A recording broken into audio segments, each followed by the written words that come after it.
Welcome to Nerdarchy, for nerds by nerds. I'm Nerdarchist Ted, and today I'm hanging out with Nerdarchist Dave. Nathan Nerdarch. And today we're going to talk about bringing new D&D players into the hobby.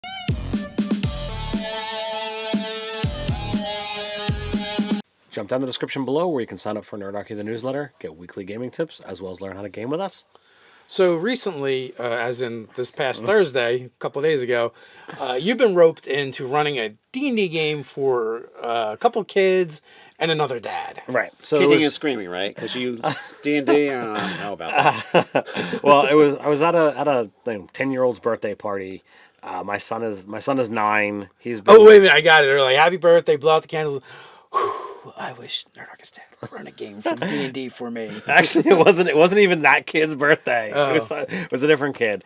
My son has been interested in seeing what D&D is about. He's played a couple of games of No Thank You Evil, which is not as complex as D&D. It's built more on the Cypher system. But he's intrigued. He knows, this is what Dad does, so what is it all about? And now he's actually, yesterday, he thanked me at least 7 times over the course of the day. Thank you for running. I had so much fun. It was great. Excellent. You have another thing that he loves that you can take from him if need be. But I was at a party. The kids all had off from school. Friend's dad, he played back in 2nd edition. He's gotten back into it with 5th, as we hear all the time now. But he's running games for his son and a friend, but he wants to play. So we go back and forth. Did you tell him, don't we all? Don't we all? Sucks So to be you. he ropes me into running a game just a few days from then. And I'm like, all right, yeah, no problem. And I'll set something up. And so we got characters together within a couple seconds. Teddy had made a Dragonborn sorcerer with the entertainer background. Oh, you didn't make him play a fighter? No. I let him pick whatever he wanted. And with the entertainer background, he's like, well, if I'm a gold Dragonborn, I breathe fire, I can be a fire eater because I'm resistant to fire, no big deal. I'm like, great. Well, as the parent and the dad are at the party and we're talking, the kid chimes up, was like, I want to play a bard. And dad's like, I wanted to play a bard. So they decided that they were both going to play a bard. And when they got to 3rd level, they would each go in the 2 alternate directions. So that, there was a difference. Well, as we got to talking, I said, well, if we got 2 bards and we got an entertainer, you guys could be a troupe. So it's like, if they're gonna be a troupe, then they've got the basis of why they're already together. It's already got the built-in camaraderie, and it gives me a jumping off point. So then they're like, well, I want to bring in this other guy, and he likes to play fightery types. Now, is this another kid? I think he was 14 to 16 years old, Okay. so older than the other 2.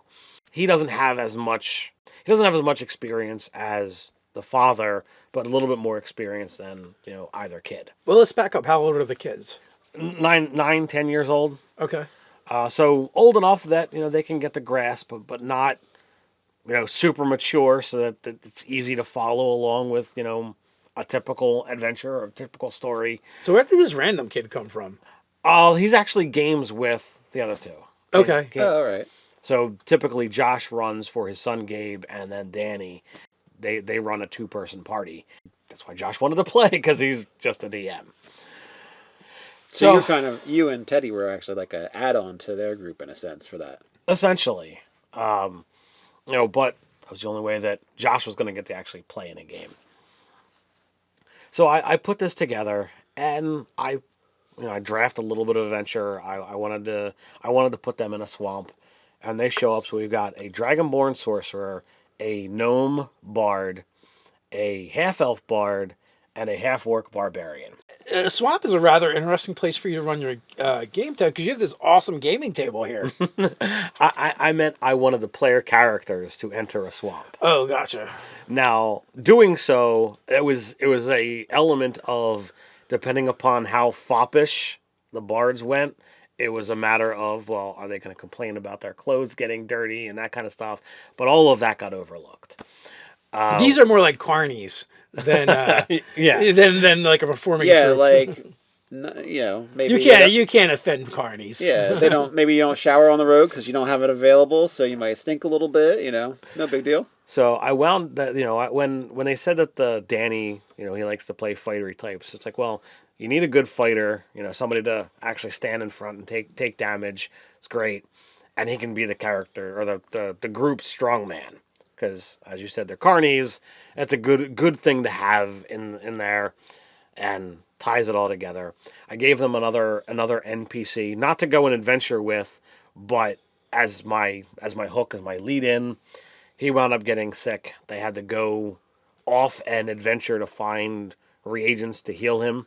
This would be great if this becomes an ongoing campaign, and every hook is something like Wyatt gets kidnapped, Wyatt gets sick, Wyatt runs away. Like it's always something to do with Wyatt, and they have to go. Like they're not even trying to be adventurers, to be honest with you. It's just Wyatt is always getting into trouble. Wyatt could die without this. That would be fantastic. I will have to keep that in mind. Now, when they realized that they needed to do stuff, I like doing things in groups of 3 typically. So they had to find, a leaf, they had to find a vine, then they had to find a bug. And the one experienced player, he's like, well, I want to go talk to like the alchemist or the herbalist and see if they have any of these things that I could just buy and save time. And part of me is like, what a jerk move. Come on, you got to go to the adventure, not just buy your way out of it. Don't go to the pharmacist. Come on, let's go. So I'm like, all right, well, I'll let this one slide. No big deal. So I thought it was a good idea personally. Oh, it's a great idea. It was, so it's problem solving. And if you've got 3 things, so you can always have the 2 things be harder to get. Well, I mean, it's not a big deal. So I let him buy his way out of one of them. And because you now enter into the whole, I've got an herbalist, I collect things, we wound up, when they started fighting monsters, they're like, oh, well, I wonder if any of these monster parts would be of interest to said herbalist. So, like, they kind of get into the, well, I want to take the frog's eyes and the frog tongues, and, the 2 young kids were like, I want to skin the frog and, use it as a cloak. Somebody should explain to them what an herbalist actually does. They're bringing like these biological parts instead of actual herbs. Well, it was like alchemy as well, right? Yeah, like herbalist, alchemist. Okay. An apothecary. Yeah. So they wound up, getting more than enough ingredients than what they needed. And as they're in the swamp, they fought some giant frogs. And of course, since we've got a gnome, now I had picked the monsters for the night prior to seeing what the player characters were. Sure, you did, Ted. I did. Like small guy, yes. So frogs it is. Eatable. So when I had a gnome, and I'm like, I could swallow him. Totally did. And he's taking his quarterstaff and attacking from the inside. Quite amusing. But they went up coming across frogs again, and of course he's going to get swallowed again. I believe that was like one of the highlights for the evening for your son as well. He thought it was hysterical. He couldn't wait to tell me about his friend who was a gnome that got eaten. And if I'm DMing and there's small characters in the party, make sure you have giant frogs. Now, for the party, once they had defeated the second group of frogs and bullywugs, my son was more interested because the more experienced character, Josh, wound up successfully selling a couple ingredients to the herbalist and, made a handful of coin. He's like, forget adventuring. I just want to kill these things and take their stuff back to the herbalist. And a monster hunter is born. And I'm like, oh my God, what have I created here? Maybe you have the murder herbo gene in you. So it was real amusing from that standpoint. Early on they get the crap kicked out of them by some blights, some giant frogs, and then I had prepared just a couple bullywugs to see how they would fare against them. But because they were just beat up by I think 2 or 3 giant frogs, they're like, all right, this is too much. They they talk to the bullywug, and I did a nice croaky voice, trying to kind of intimidate them a little bit, because it's like this is our land. What are you doing here?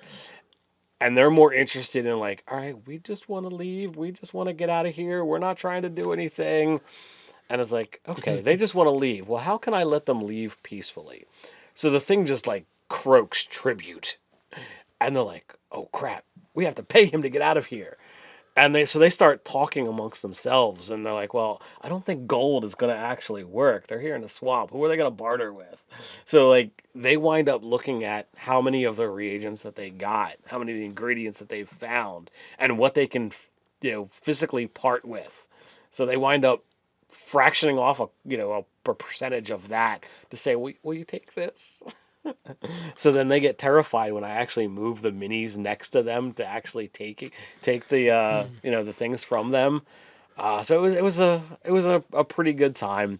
They got back to town. They they made the stuff. They healed their friend. So it was great. How long was the session? We got together around 4-ish and game till almost 9. Oh, cool. That was a nice long session. Yeah. And the kids were ready to keep going, but But Ted's old. He's like, sorry, kids. I actually I left it up to the other dad who had to take the kids home, and 9 o'clock is typically when my son is supposed to actually go to sleep. So I understood that even though the kids didn't have school the next day, that you gotta still kind of hold the tradition. And they actually got to level up during the adventure, they right? leveled up mid-adventure. After they came back with the reagents, on their way back, I actually threw out some agency, and Teddy had been talking all night about wanting to fight a goblin. Now, in Josh's game that he runs, he actually killed the 2 players with a couple of goblins because they can be, that disgusting. So Gabe was like, no, you don't want to go anywhere near goblins. We're only level 1. But Teddy's like, I want to see a goblin. I want to kill a goblin. So when I threw agency out to Josh, he's like, well, Teddy wants to see a goblin. So we encounter a goblin. So I'm like, okay, well, on the way back, since it actually, took time, you find a cave, inside is a goblin, and they start talking, and like, it's back and forth. Out of game, they're like, we should kill it, we shouldn't kill it. They're talking about, convincing him to allow them to stay in his cave.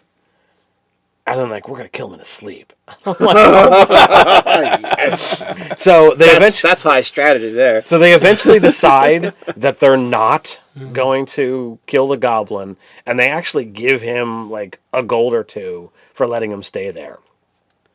So they went from murder hobo to he's now the inn at the keep. Well, they wound up lying because the friend that they said that they're trying to heal was a goblin. So even though he's actually a half elf, they're like, we can't let him come back to town with us. Like we can't befriend this guy because then he's gonna see through our lie and then kill us. At first, I was just envisioning like your adventurers laying there with one eye open, the goblin laying there with one eye open. No one's trusting anyone. So wait, in part of the dialogue, they lied their way to being friends with this goblin by saying, "Oh, we are helping our goblin friend who's sick." Yes. And then they are like, "We can't do this anymore. He's gonna see it." When they were talking about what's going to happen in the morning, because they decided they're not going to kill him, they were like, "Well, maybe this guy could be our friend." And they were talking about having him travel with us, and it's like, well, what happens when you get back to town, and why it's a half elf, not a goblin? It's like, oh well, that's gonna be an interesting conversation. The gods work in mysterious ways. Oh my God, he got so sick he changed from a goblin to a half elf. We couldn't save our goblin friend. He died before we got back. But our other friend got sick, and here we've got the medicine for him. How convenient! How convenient! So he actually gave them a map, and they were curious to know, like, oh my God, is this a real map? Is he leading us into a trap? And I was like, well, I had planned that they were going to go further into the swamp and be able to go to where the bullywugs were living and be able to get some treasure and maybe some nifty items there. But they ran back because they were terrified of the bullywugs. So I'm like, well, if I give them a map to where the bullywugs are, maybe they'll go and loot the thing. And of course, it got to the first bullywug encounter where they actually fought bullywugs, and it got late, and we wound up stopping there. But it was very interesting, and this is where it ended with my son being like, okay, well, I don't care about that stuff. I just want to kill things that cut them apart. I'm like, oh god. What have you done? What have you created, Ted? So I enjoyed the experience of seeing the young kids playing. It definitely takes a different mindset running for younger kids because they don't have the same attention span. Now, not once did any of the players feel like, all right, I want to go do something else. Mm-hmm. And now my son is completely obsessed with D&D and can't wait for the next session, regardless of what it is. While he can handle, spell casting and wanting to do stuff, learning to track down the used spell slots is a bit tricky. He didn't. It's always much easier if you just ignore that part. Cast as many as you want. Yeah, being a dragonborn, he loves having access to a breath weapon. So having a breath weapon, thunder wave, magic missile, and witch bolt, which didn't hit sadly. He really felt like, all right, I got things covered.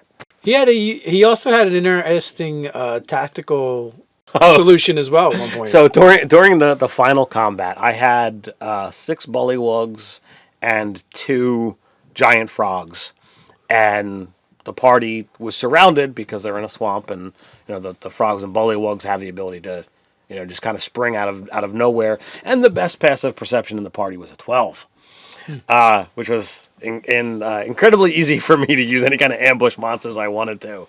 Again, it's nice, isn't it, when you can actually use those? Again, everything I had picked out was prior to seeing all the characters. Well, at one point in time, he could have gotten 4 of the bullywugs and 2 of the party members in a thunder wave, and he's like, "This if I put it right here, I get the most targets." and half the party's 6. like, "But you will also get us." Yeah, and they're like, are they second level at that point? Second level at this point. It's still Thunderwave's nasty to get hit with. 2d8 damage, and possibly pushed away from the solace of the party. It was interesting. The out of game conversation that happened there was amusing. I wanted to take after the fact. I remembered I should have taken a picture of that and should I Thunderwave the party or not?